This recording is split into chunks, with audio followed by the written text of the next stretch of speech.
In this tutorial, I'll show you how to use Mermaid diagrams in Confluence to create flowcharts, sequence diagrams, and other visuals using simple text-based code.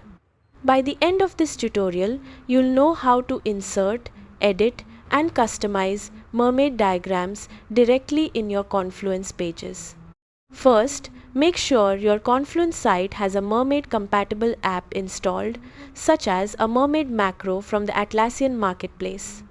If it's not installed, open Apps, select Find More Apps, search for a Mermaid app, and install it. Next, open the Confluence page where you want to add your diagram and click Edit.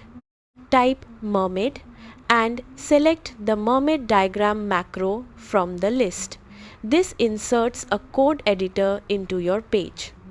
Now paste or type your Mermaid code into the editor. You can create flowcharts, sequence diagrams, Gantt charts, class diagrams, and many other diagram types using Mermaid syntax. After entering your code, preview the diagram to make sure it renders correctly.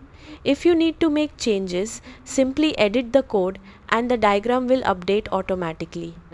Once you're happy with the result, click Insert, then publish your Confluence page to make the diagram available to everyone with access. That's how to use Mermaid diagrams in Confluence. Thanks for watching, and I'll see you in the next tutorial.